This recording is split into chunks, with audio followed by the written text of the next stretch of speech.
5 children went to sleep on Christmas Eve. By dawn they had vanished, not into thin air but into fire, and yet no trace of them remained. Not a bone, not a whisper, only smoke, ash, and a question that would haunt a family for the rest of their lives. Did they burn? Or were they taken? This is the Midnight File. I'm Julian Cross. And tonight, we open a case that has defied explanation for nearly 80 years. A case where every answer leads to another question, where every clue contradicts the last, and where the line between tragedy and conspiracy blurs until you can no longer tell them apart.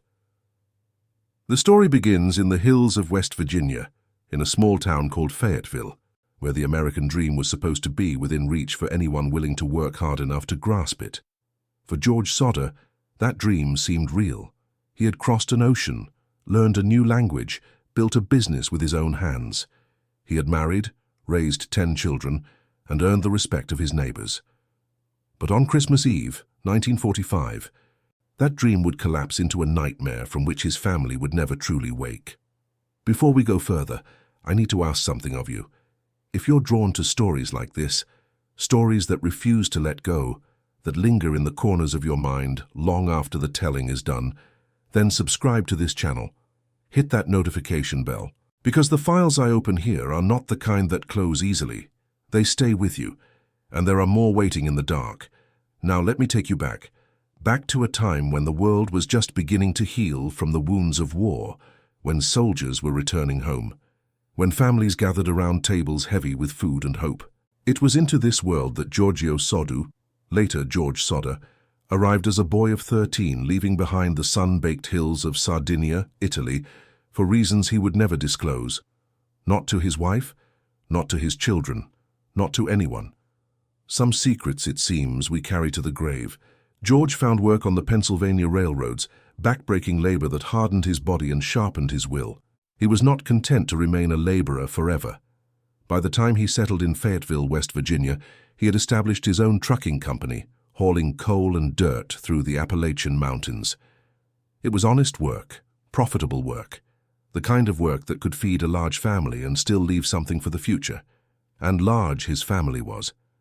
George married Jennie Cipriani, a woman whose family had also made the journey from Italy to America, seeking the same promise of something better.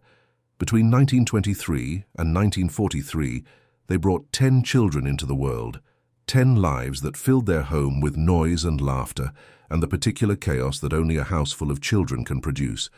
Their home stood along what would become Route 16, a modest 2-story structure that George had wired himself and later had professionally inspected. It was not a mansion, but it was theirs, and within its walls, the Sodder children grew up speaking both English and Italian, navigating the space between the old world and the new, between tradition and assimilation. But George Sodder was not a man who kept his opinions to himself, and in the tight-knit Italian immigrant community of Fayetteville, this would prove dangerous. You see, in the 1930s and 40s, Benito Mussolini was not merely the dictator of Italy. To many Italian immigrants in America, he was a symbol of pride, a leader who had restored Italy's dignity after the humiliation of the Great War. Fascism, for them, was not yet the universally condemned ideology it would become. It was, instead, a source of ethnic pride, a reason to hold their heads high in a country that often looked down on immigrants. George Sodder saw it differently. He despised Mussolini.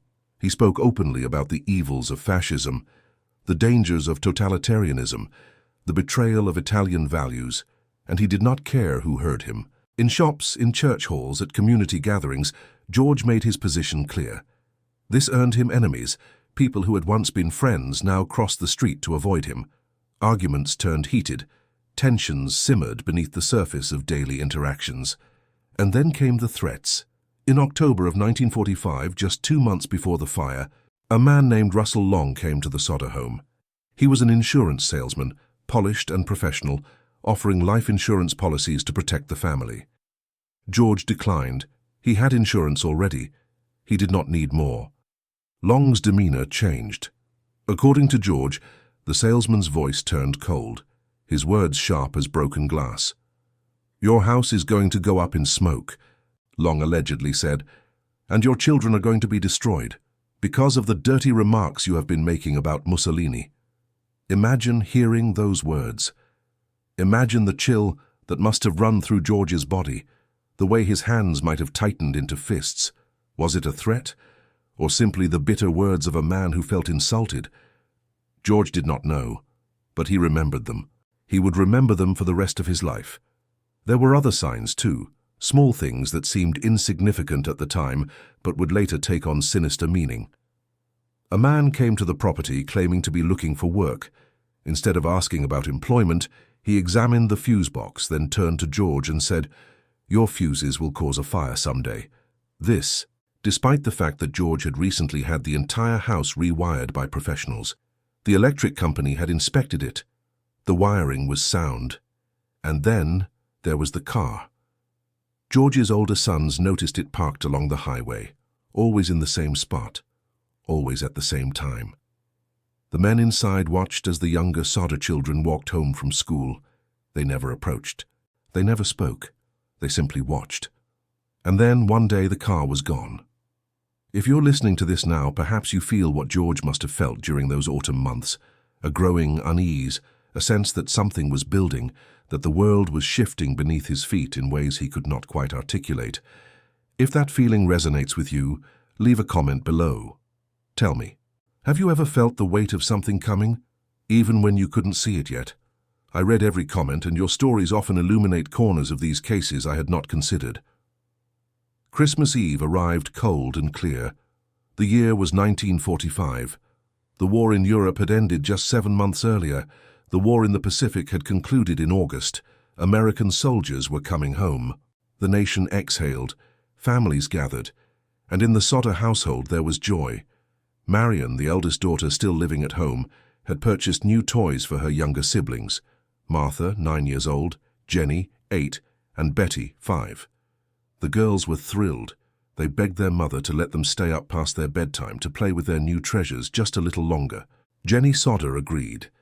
It was Christmas Eve, after all. What harm could one late night do, she instructed Maurice, 14, and Louis, 9, to complete their evening chores before bed, putting away the cows, feeding the chickens. The boys did as they were told. George and his 2 oldest sons, John and George Jr., were already asleep. They had worked hard that day, and exhaustion had claimed them early. At 12:30 in the morning, the telephone rang. Jennie woke, groggy and confused, and made her way downstairs to answer it. On the other end was a woman's voice, unfamiliar, asking for someone Jennie did not know. In the background, Jennie could hear laughter, the clinking of glasses, the sounds of a party in full swing. "You have the wrong number," Jennie said, and prepared to hang up. But before she could, the woman laughed, a strange, unsettling laugh that Jennie would later describe as weird, a sound that seemed to carry something more than simple amusement. Then the line went dead. Jennie climbed the stairs back to her bedroom. As she passed through the house, she noticed something odd. The lights were still on. The curtains remained open. This was unusual. The children who stayed up late always turned off the lights and closed the curtains before bed. Always. It was habit, routine, the small disciplines that keep a household running smoothly. Jennie assumed Marion had simply forgotten. The girl had fallen asleep on the living room couch, exhausted from the day's excitement. Jennie closed the curtains herself, switched off the lights, and returned to bed. At approximately 1 o'clock in the morning, Jennie was awakened again, this time by a loud bang on the roof, followed by a rolling sound, as if something heavy had been dropped and was now tumbling down the shingles. She lay there in the darkness, listening, waiting for another sound. None came. After several minutes, she drifted back to sleep. 30 minutes later, she woke to the smell of smoke. Not the pleasant smell of wood smoke from a fireplace, but something acrid, chemical, wrong. She opened her eyes. The bedroom was hazy. She shook George awake, and together they ran downstairs. Flames were consuming George's office, crawling up the walls around the telephone line and fuse box, spreading with terrifying speed. George shouted for his sons. John and George Jr. woke instantly, their military training kicking in even in their panic. Marion stumbled from the couch, disoriented. Sylvia, only 3 years old, was scooped up in her mother's arms. They ran for the door out into the freezing December air, their breath forming clouds in the darkness. But the 5 children upstairs, Maurice, Martha, Louis, Jennie, and Betty, did not come down. The stairway was already engulfed. Flames blocked the only path to the 2nd floor. George did not hesitate. He ran to the side of the house where he kept a ladder, the same ladder he used for maintenance and repairs, the ladder that was always there, always in the same place. It was gone. He searched frantically, his eyes scanning the darkness. Nothing. The ladder had vanished. Panic clawing at his chest, George ran to his coal trucks. If he could position one beneath the 2nd-story window, he could climb onto the cab and reach his children. He turned the key in the first truck. The engine coughed but did not catch. He tried again. Nothing. He ran to the 2nd truck. Same result. Both vehicles, which had worked perfectly the day before, refused to start. He remembered the water barrel near the house. If he could not reach the children, perhaps he could at least extinguish the flames. But when he reached it, he found the water frozen solid, a block of ice useless against the inferno consuming his home. George and his sons tried everything. They threw rocks at the upstairs windows, hoping to break the glass and create an opening for the children to escape. They shouted their names until their voices cracked. They circled the house again and again, searching for some way in, some miracle that would let them pull their children from the fire. But there was no miracle. The house burned, and the 5 children inside made no sound. Marion, desperate, ran to a neighbor's house to call the fire department. The neighbor's phone did not work. She ran to another house. Same problem. Finally, a bus driver, who had seen the flames from the road, attempted to call from a nearby tavern. Whether the phone was broken or the operator could not be reached, no one could say. Eventually, someone in downtown Fayetteville succeeded in placing the call. The fire department, located just 2.5 miles from the Sodder home, did not arrive until 8 o'clock in the morning, nearly 7 hours after the fire began. Fire Chief F.J. Maurice would later claim that staffing shortages caused by the war had delayed the response, that he himself could not drive the fire truck and had to wait for someone else to operate it. 7 hours. Try to imagine that. 7 hours of standing in the cold, watching your home collapse into ash, knowing your children are inside and there is nothing you can do. 7 hours of hope draining away with each passing minute, until all that remains is the hollow certainty that they are gone. By the time the firefighters arrived, there was nothing left to save. The house had burned to the ground. Some family members would later say it took only 45 minutes for the structure to collapse entirely, though smoldering continued throughout the night. Either way, by dawn, the Sodder home was nothing but a blackened scar on the earth. And then came the search for remains. The moment that would transform this tragedy into something far stranger, far more disturbing than anyone could have anticipated. Fire Chief Maurice and his men combed through the ashes, sifting through the debris, looking for any sign of the 5 missing children. They found appliances, recognizable despite the heat. They found fragments of the tin roof, twisted but intact. They found household items, small treasures that had survived the flames. But they found no bodies, no bones, no teeth, no trace whatsoever of Maurice, Martha, Louis, Jennie, or Betty Sodder. Maurice informed the family that the fire had burned hot enough to completely cremate the children, reducing their remains to ash that had blown away or been trampled into the dirt. This, he assured them, was the explanation. The children had perished in the fire, and their bodies had simply been consumed. Jennie Sodder did not believe him, and neither did George. If you're still with me, if this story has begun to burrow into your thoughts the way it has burrowed into mine, I want you to do something. Share this video.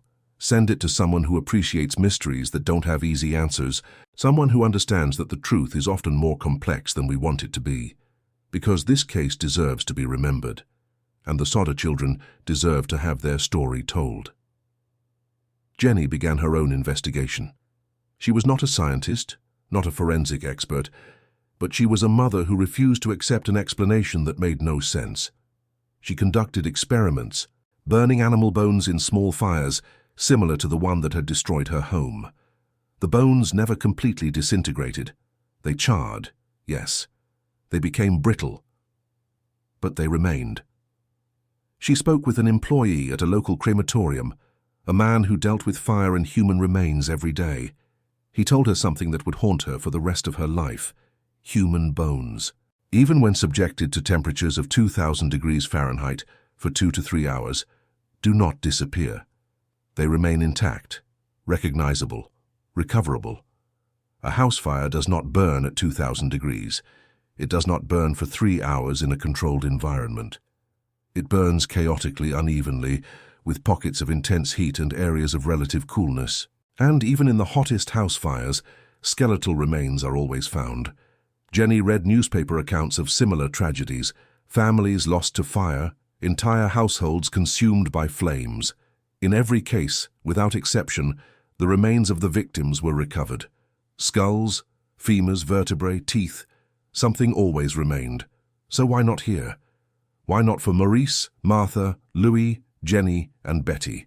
George wanted answers. He demanded a thorough investigation, told the authorities he would leave the site untouched so that the state fire marshal could examine every inch of the property. But he could not bear to look at the ruins. 4 days after the fire, he made a decision he would later regret. He bulldozed 5 feet of dirt over the site, intending to create a memorial garden for his lost children. That dirt would later complicate everything. The local coroner convened an inquest. The jury, composed of local citizens, ruled the fire accidental, caused by faulty wiring. Among those jury members was Russell Long, the insurance salesman who had threatened George just 2 months earlier. The man who had warned him that his house would burn and his children would be destroyed. Think about that for a moment. The man who had threatened the family was now sitting in judgment on the cause of the fire. This was not merely a conflict of interest. This was something darker, something that suggested the investigation was compromised from the very beginning. The Sodders hired a private investigator, a man named C.C. Tinsley, to dig deeper. What Tinsley discovered sent chills through the family. Russell Long had not approached George on his own initiative. He had been sent by Fiorenzo Genitoli, a former employer of George's who now owned his own hauling company. Genitoli was also a director at the Fayetteville County National Bank and had served as co-signer on the Sodders' home insurance policy. And here's where it gets even stranger. Genitoli had increased the insurance coverage from $1,500 to $1,750 before the fire, without the family's knowledge or consent. Why would he do that? What did he know? What did he suspect? These questions would never be answered, but they pointed to something far more sinister than a simple electrical fault. They pointed to premeditation, to planning, to a conspiracy that reached into the heart of Fayetteville's business community. And then there was the matter of the wiring itself. George had recently had the entire house professionally rewired. The electric company had inspected it and declared it safe. Yet the official conclusion was that faulty wiring had caused the fire. George pointed out an obvious contradiction. The Christmas lights had remained on during the early stages of the fire. If an electrical fault had caused the blaze, the power would have been cut immediately. The lights would have gone dark. But they had not. They had continued to glow even as flames consumed the house. A telephone repairman examined the phone line and delivered news that transformed the investigation. The line had not burned through in the fire. It had been deliberately cut. Someone had climbed 14 feet up a telephone pole, reached 2 feet away from it, and severed the line with a tool. This was not an accident. This was sabotage. A man was later arrested for stealing equipment from the property around the time of the fire.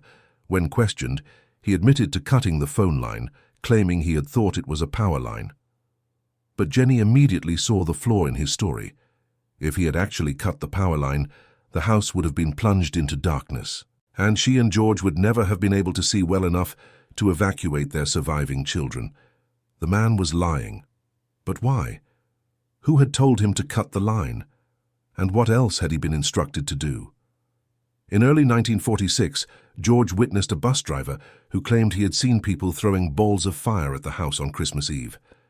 When the snow melted months later, George's daughter Sylvia found a small, hard, dark green rubber ball-like object in the brush near the site. George believed it resembled an incendiary device, something used by the military to start fires from a distance. If this was true, if the fire had been deliberately set using incendiary devices, Then everything changed. This was not a tragedy. This was an attack, an act of arson designed to look like an accident. And if the children had not died in the fire, then where were they? The question that had haunted the family from the beginning now took on a new urgency. Because if the fire was deliberate, if the phone line was cut, if the ladder was moved and the truck sabotaged, then someone had gone to extraordinary lengths to ensure that the Sodder children could not be rescued. But why take them? What purpose would kidnapping 5 children serve? And then came the incident with Fire Chief Maurice that would cement the family's suspicion that the investigation was not merely incompetent, but actively corrupt. A local minister approached George with disturbing news. Maurice had allegedly confessed to finding a heart in the ashes, which he had buried in a metal box at the fire site. George and investigator Tinsley confronted Maurice, who agreed to show them where he had buried the box. They unearthed it together. Inside was not a human heart, but fresh beef liver that had never been exposed to fire. Fresh, as in recently purchased, as in deliberately planted. Rumors spread through Fayetteville that Maurice had placed the beef liver in the ashes, hoping the Sodders would find it and become satisfied that their children had died in the fire, thereby ending the investigation and the questions that made the fire chief increasingly uncomfortable. Maurice refused to cooperate with further questioning. He would not explain his actions, would not clarify what he had found or why he had lied. He simply retreated into silence, leaving behind more questions than answers. If you're feeling the weight of this, if the layers of deception and contradiction are beginning to overwhelm you, I understand. This case does that. It pulls you in, tangles you up in its inconsistencies until you can no longer separate truth from rumor, accident from conspiracy. And maybe that's the point. Maybe someone wanted this case to be unsolvable, wanted the truth to drown in a sea of conflicting evidence, but the Sodders refused to let it drown. In August of 1949, George persuaded a pathologist from Washington, D.C., a man named Oscar Hunter, to conduct a thorough excavation of the fire site. Hunter and his team dug through the 5 feet of dirt George had bulldozed over the ruins, sifting through soil and ash with meticulous care. They found artifacts, a partially burned dictionary, some coins, and then, buried deeper, they found bone fragments, human vertebrae, 4 of them, all from the same person. Finally, physical evidence, finally, proof that at least one of the children had died in the fire. Or was it? The bones were sent to Marshall T. Newman, a specialist at the Smithsonian Institution, for analysis. Newman's report, when it arrived, only deepened the mystery. The vertebrae, Newman concluded, belonged to an individual between 16 and 22 years of age. The oldest missing Sodder child, Maurice, had been only 14 at the time of the fire. While it was theoretically possible that a boy his age could have had vertebrae showing advanced skeletal maturity, it was unusual. But here's what truly baffled Newman. The bones showed no signs of exposure to fire. None, no charring, no heat damage. No indication whatsoever that they had been subjected to the temperatures that would have existed in a burning house. Newman called this very strange. He noted that if the children had died in the fire, a blaze of such short duration should have left full skeletons behind, not 4 isolated vertebrae from a single individual. His conclusion was that the bones had most likely come from the dirt George had used to bulldoze the site, dirt that may have originated from a nearby cemetery. In other words, the only physical evidence that anyone had died in the fire was not evidence at all, it was contamination. A coincidence, or if you're inclined toward darker theories, another piece of planted evidence designed to close the case. The FBI had been investigating the disappearance as a possible interstate kidnapping. After the Smithsonian findings attracted national attention, the FBI conducted hearings alongside the West Virginia legislature in 1950. But Governor O.K.L. Patterson and State Police Superintendent W.E. Burchett told the Sodders the case was hopeless. The state closed the investigation. The FBI, after 2 years of pursuing leads that went nowhere, dropped the case. Officially, the disappearance of the Sodder children was over. Officially, they had died in the fire, their remains consumed by flames hot enough to erase them from existence. But the sightings had already begun, and they would continue for decades. A woman watching the fire from the road claimed she saw some of the missing children peering out of a passing car while the house was still burning. Another woman working at a rest stop between Fayetteville and Charleston stated she had served the missing children breakfast the morning after the fire. She remembered them clearly because of the car in the parking lot, a vehicle with Florida license plates, unusual for that area at that time of year. A week after the fire, a woman named Ida Crutchfield, who worked at a Charleston hotel, reported seeing 5 children arrive around midnight, accompanied by 2 men and 2 women who appeared to be of Italian descent. The children were quiet, subdued.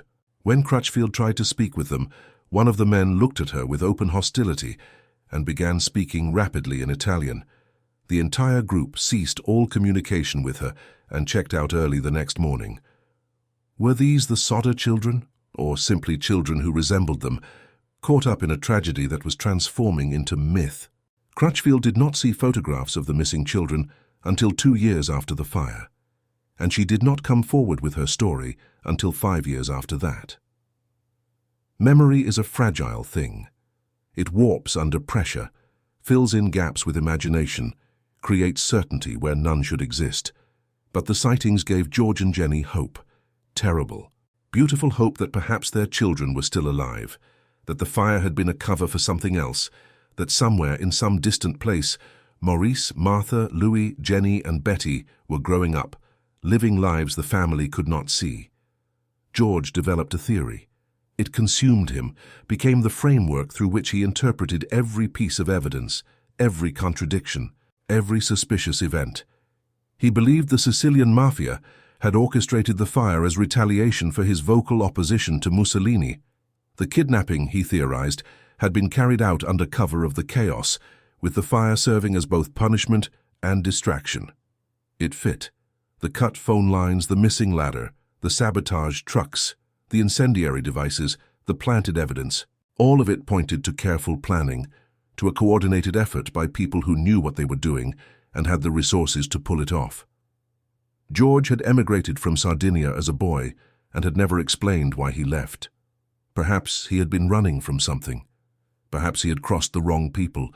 Perhaps his past had finally caught up with him, and the price was his children. Or perhaps the mafia angle was simply easier to accept than the alternative, that his children had burned to death while he stood outside, helpless, unable to save them. West Virginia's former crime commission head, George Martins, dismissed the mafia theory entirely. Even if the mafia had a presence in West Virginia at that time, Martins said, the modus operandi of this particular event doesn't in any way comport with what the mafia would have done. To me, this is like saying the Martians came and landed in the field and took these children away. But the Sodders did not care what experts thought. They had questions that demanded answers. They had 5 children who had vanished, and they would spend the rest of their lives searching. Before we continue, I want to ask you something. If you've made it this far, if you're as entangled in this mystery as I am, hit that like button. It tells me these stories matter to you, that the forgotten cases deserve to be remembered. And believe me, there are so many more files waiting to be opened.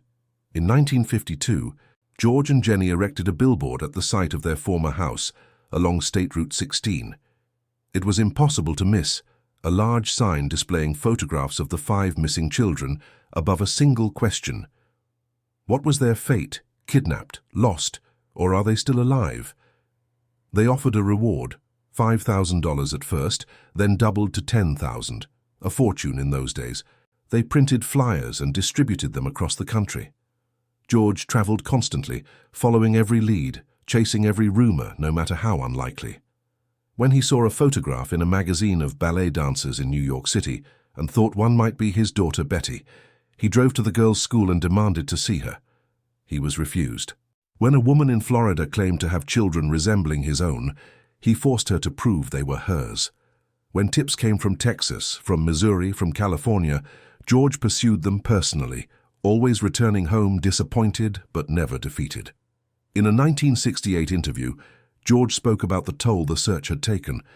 "It's like hitting a rock wall," he said. "We can't go any further. Time is running out for us, but we only want to know. If they did die in the fire, we want to be convinced. Otherwise, we want to know what happened to them." That same year, something extraordinary happened, something that would reignite the family's hope and add yet another layer of mystery to an already impenetrable case.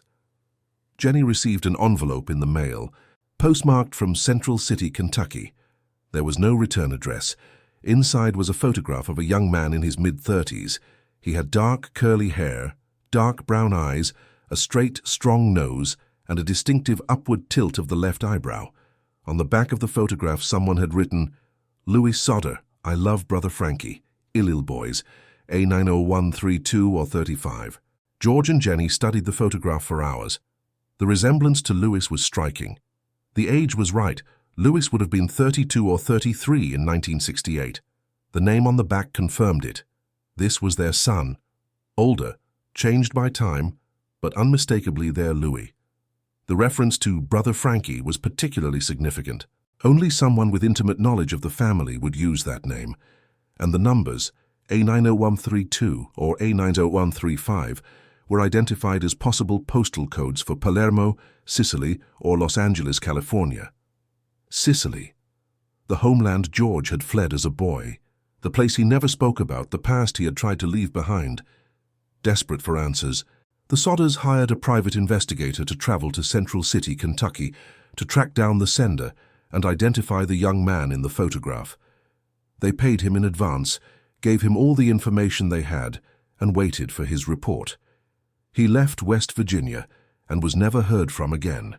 His disappearance added yet another inexplicable element to a case already overflowing with them. But the Sodders refused to abandon hope. They added an enlargement of the photograph to their billboard. They placed a copy above their fireplace, and they continued to believe that somewhere, somehow, their children were still alive. George Sodder died in 1969, 24 years after the fire. He died without answers, without closure, without ever knowing what had truly happened to his children. But he died believing they were out there, and that belief sustained him through decades of searching. Jennie continued alone. She tended the memorial garden daily, wore black for the rest of her life in mourning for her lost children. She surrounded the property with fencing, added rooms to the house, transformed it into a shrine to memory and loss. The billboard remained standing, a testament to a mother's love and a family's refusal to accept official conclusions. When Jennie died in 1989, the billboard was finally taken down. By then, it had weathered 47 years of wind and rain, sun and snow. The photographs had faded. The wood had warped. But the question remained as vivid as ever. What happened to the Sodder children? We are nearly 80 years past that Christmas Eve, and we still do not know. Modern investigators remain divided. Some believe the children most likely perished in the fire, that 1945 forensic methods were simply inadequate to recover their remains. They point out that bones become fragile when burned, that they could have been overlooked or destroyed during the house's collapse. They question how anyone could quietly abduct 5 children without commotion, especially in the chaos of a fire. Others believe the evidence presents genuine ambiguity. True crime author George Bragg acknowledged that logic suggests the children probably died in the fire, but added, "You can't always go by logic, given the case's peculiar circumstances." Stacey Horn, reporting for National Public Radio around the case's 60th anniversary, stated that while the children's deaths in the fire remain most plausible, the case contains enough genuine weirdness about this whole thing that if someday it is learned that the children did not die in the fire, I won't be shocked. And that, perhaps, is the most honest assessment we can make. This case contains too many contradictions to declare with certainty what happened. The absence of remains, the cut phone line, the missing ladder, the sabotaged trucks, the planted beef liver, the sightings, the photograph from Kentucky, the investigator who vanished. Each piece of evidence points in a different direction, and together they create not clarity, but a labyrinth from which there is no escape. What is clear is that the official investigation was inadequate. Whether through corruption, incompetence, or simply the limitations of 1940s forensic science, the authorities failed the Sodder family. They closed the case without answering basic questions. They allowed conflicts of interest to taint the investigation. They dismissed evidence that did not fit their conclusions and planted evidence that did. And so the mystery endures. It endures in the minds of true crime researchers who pore over the details, searching for the pattern that will finally make sense of it all. It endures in the hearts of the surviving Sodder family members who have carried the weight of those unanswered questions for their entire lives. It endures in the files I open here, in the stories I tell, in the voices of those who refuse to let forgotten cases remain forgotten. Sylvia Sodder Paxton was 3 years old on Christmas Eve, 1945. She was one of the children who escaped the fire, who survived when her 5 siblings did not. She lived until 2021, and for 76 years she kept the promise she made to her parents, to keep the story alive, to publicize the case, to pursue new leads, to ensure that Maurice, Martha, Louis, Jennie and Betty would not be forgotten. That billboard along Route 16 symbolized something powerful, a family's refusal to accept official conclusions, their determination to find the truth no matter how long it took or where it led. It stood there for decades, asking its question to every person who passed, demanding that they consider the possibility that what seemed obvious was anything but. So what do we believe? What conclusion do we draw from a case this tangled, this contradictory, this impossible? I don't know if I can give you a definitive answer. And perhaps that's fitting. Perhaps some cases are meant to remain unsolved not because the truth doesn't exist, but because it has been buried so deeply, obscured so thoroughly that we can only see shadows of what once was. But I can tell you this. A family loved 5 children. Those children vanished on Christmas Eve. And for the rest of their lives, that family searched for them with a devotion that bordered on obsession, driven by love so powerful it could not be extinguished by time or disappointment or the cruelty of official indifference. If we learn nothing else from this case, we learn that. We learn what it means to refuse to let go, to keep searching even when every door has closed, when every lead has dried up, when the world tells you to move on and accept what cannot be changed. George and Jennie Sodder did not accept. They could not.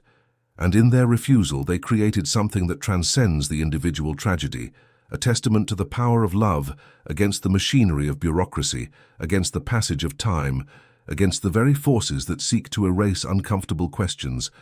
Think about what it would take to maintain that search for 44 years, as George did until his death. Think about what it would take to continue for another 20 years after that, as Jennie did. Most of us abandon pursuits after months, after encountering just a few obstacles. We tell ourselves we tried, that we did our best, that some things are simply not meant to be. But the Sodders never told themselves that. Every morning, they woke up and chose to believe their children might still be out there. Every day they looked at those photographs on the billboard and saw not the past, but possibility. Every lead, no matter how improbable, received their full attention and energy. Was this hope? Or was it denial? The line between the two grows thin when stretched across decades. I think about Jennie, wearing black every day for 44 years after George's passing, tending that memorial garden with the devotion some people reserve for religious ritual. I think about her looking at that photograph from Kentucky, studying the face of the young man who might have been Louis, searching for confirmation in the curve of a jaw, the shape of an eye, the way light caught his features. Did she see her son? Or did she see what she needed to see? We do this, you and I, we all do.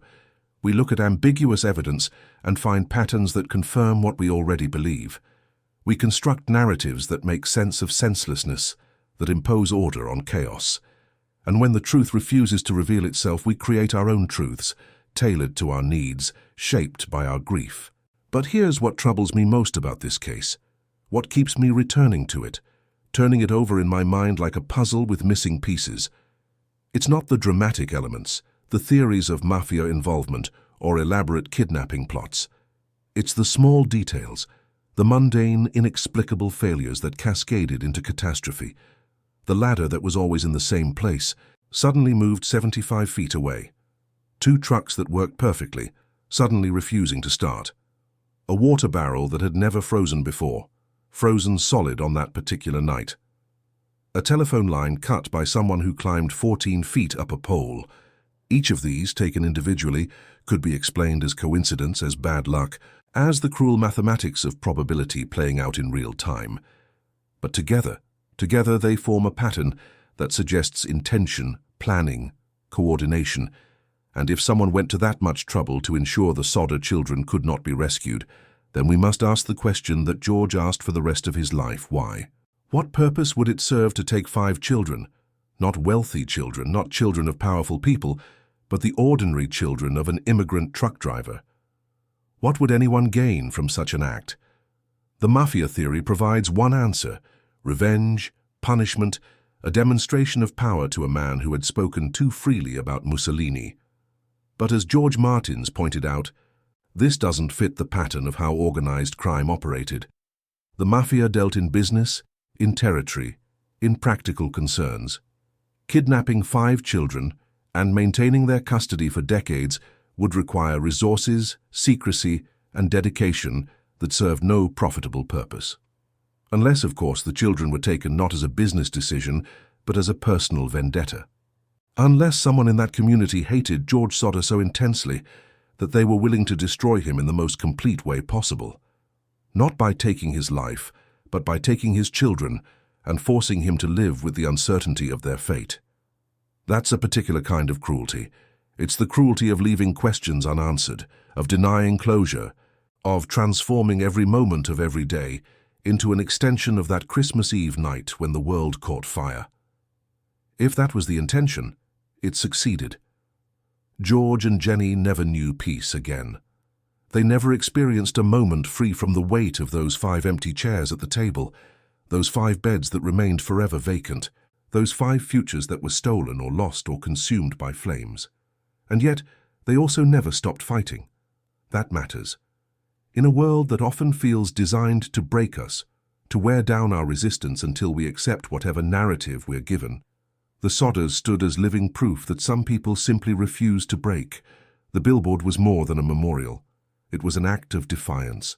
Every person who drove past it was forced to confront the question: what happened to these children? Every neighbor, every official, every person who had participated in the investigation or chosen to look away, all of them had to see those faces, read those words, acknowledge that the case was not closed simply because someone in authority said it was. That's power. That's the power of refusing to be silent, of making your grief public, of transforming personal tragedy into a question the entire community must answer. Now, I want you to think about something. If you're invested in this story, if you've stayed with me for this entire journey through the evidence and theories and heartbreak, then you understand why cases like this matter. They matter because they remind us that official conclusions are not always correct, that the truth is often more complex than we're told, and that some mysteries deserve to be examined, questioned, and remembered. If you believe that, leave a comment. Tell me your theory. Tell me what you think happened to the Sodder children, because this community, the people watching this channel, listening to these stories, this is where forgotten cases find new life. This is where cold trails get warm again. The case has attracted renewed attention in recent years. In 2022, the History Channel featured it in their series, History's Greatest Mysteries, introducing a new generation to the questions that haunted the Sodders. Online forums like Web Sleuths continue to analyze the evidence, proposing new theories, debating old ones, keeping the conversation alive long after the last surviving witnesses have passed away. Some researchers focus on the forensic evidence, or the lack thereof. They note that modern DNA testing could potentially identify any remains, if any could be found. They point out that genealogical databases have solved cold cases that seemed impossible just a decade ago. They wonder if modern technology could finally provide the answers that eluded investigators in 1945. Others focus on the human elements, the sightings, the photograph from Kentucky, the behavior of Fire Chief Maurice. They construct timelines, map out possible escape routes, calculate how long it would have taken to transport 5 children from West Virginia to Florida or New York or Sicily.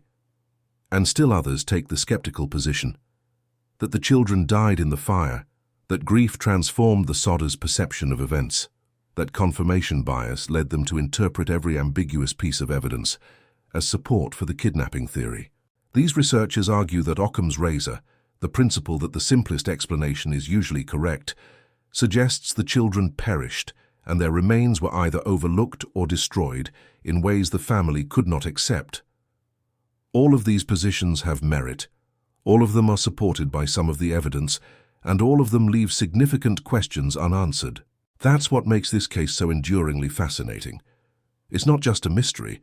It's a Rorschach test revealing as much about the observer as about the observed. What we choose to believe about the Sodder children says something about how we view the world, about whether we trust official narratives, about whether we think evil is banal or elaborate, whether we believe in coincidence or conspiracy. I find myself returning to the photograph from 1968. That image of a man who might have been Louis, sent from Kentucky with a cryptic message written on the back. The Sodders believed it was him. They saw their son in that face, recognized him despite the passage of 23 years, despite the transformation from child to adult. Were they right, or did they see what they desperately needed to see? The investigator they hired to find out disappeared. That fact alone could be sinister, evidence of a continuing conspiracy to hide the truth. Or it could be mundane, a con artist who took their money and fled, adding his own betrayal to the pile of disappointments the family had already endured. We don't know. We can't know. And that uncertainty is perhaps the cruelest element of all. Because human beings need closure. We need stories to have endings, investigations to reach conclusions, mysteries to be solved. We need to be able to file events away in our minds, to categorize them as understood, completed, finished. When we can't do that, when a story remains perpetually open, it creates a kind of psychological wound that never heals. The Sodders lived with that wound for the rest of their lives. And in a very real sense, so do we who study this case, who tell this story, who refuse to let it be forgotten. There's something noble in that refusal, but there's also something tragic. Because at some point, we have to acknowledge that the truth may be irretrievably lost, that no amount of investigation or speculation or hope will bring it back, that some questions are simply destined to remain unanswered. Does that mean we should stop asking them?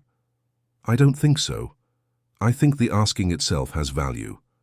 The questions we pose say something about who we are, about what we value, about our commitment to justice and truth, even when they seem impossibly distant.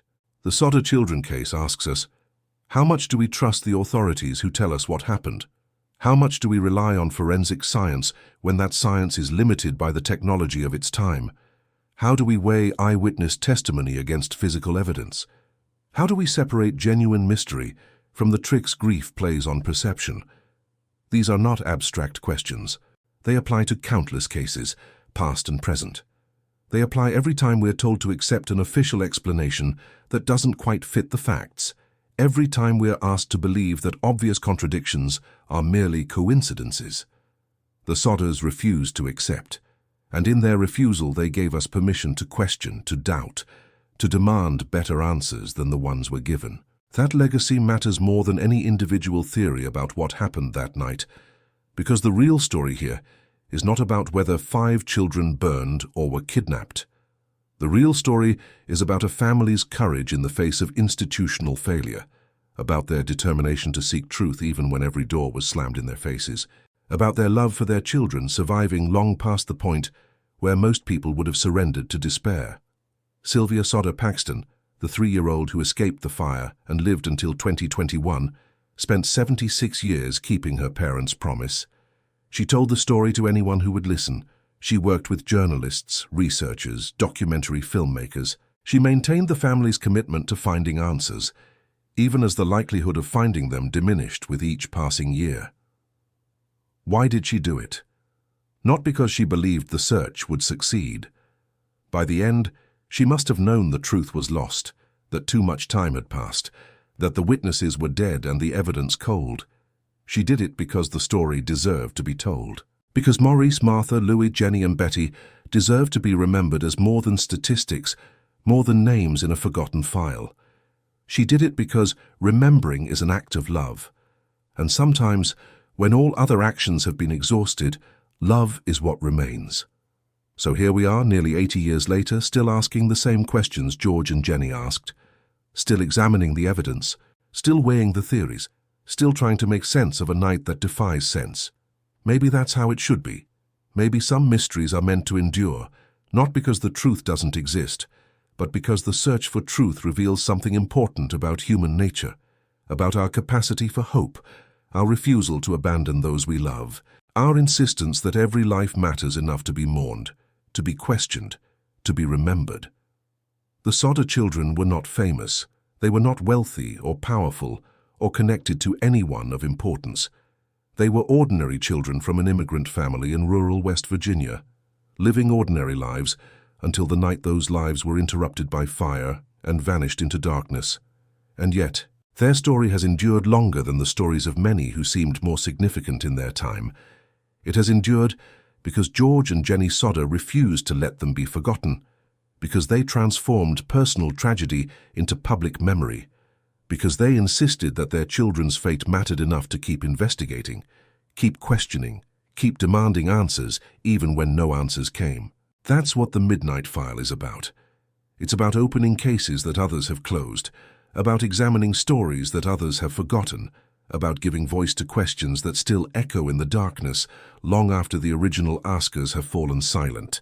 If this story has moved you, if it has made you think, if it has reminded you that truth is often more complex than we're told, and that some mysteries deserve to be remembered rather than solved, then I ask you to do something.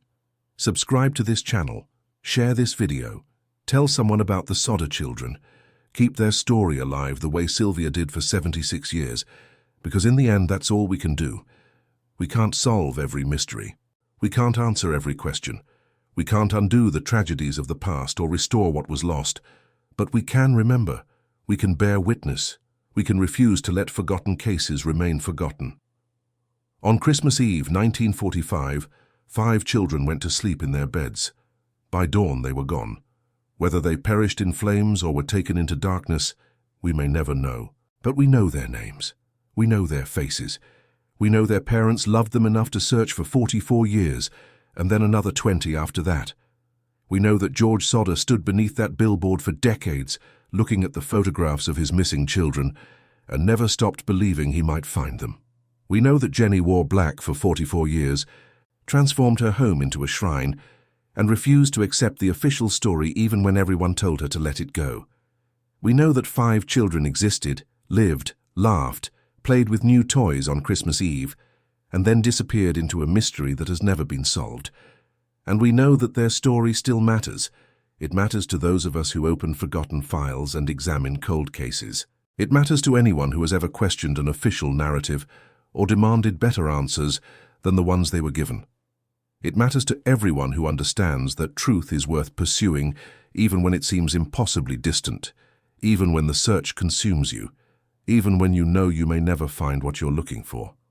The Sodder children case is not just about 5 missing children. It's about what happens when a family refuses to accept the unacceptable, when love transforms into determination so powerful it lasts for generations. It's about the spaces between what we're told and what we believe, between official conclusions and lived experience, between the stories we're given and the stories we choose to tell. And it's about those moments when the world catches fire and everything we thought was certain turns to ash, leaving us with nothing but questions that burn longer and hotter than any flame. Some files close, some questions get answered, some mysteries are solved, filed away, finished. But not this one, not yet, maybe not ever, and perhaps that's fitting. Perhaps the Sodder children's legacy is not in the answer, but in the asking. Not in closure, but in the refusal to close. Not in forgetting, but in the determined, devoted act of remembering. Every town keeps a secret. Some just bury it deeper than others. The Sodder family never stopped digging. This has been the Midnight File. I'm Julian Cross, and these children, Maurice, Martha, Louis, Jennie, and Betty Sodder, their names are spoken here tonight and will be spoken again, as long as there are those of us who believe that every mystery deserves to be examined, every question deserves to be asked, and every lost soul deserves to be remembered.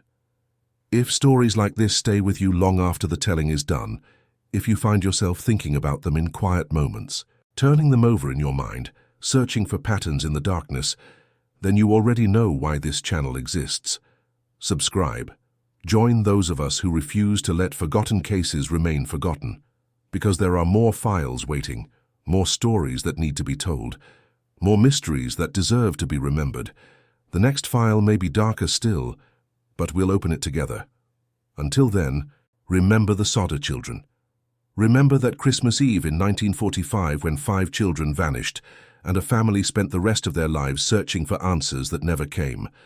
Remember that love can outlast grief, that determination can outlast despair, and that some questions are worth asking even when we know we may never hear the answer. Good night, and may your own mysteries find resolution where the Sodders could not.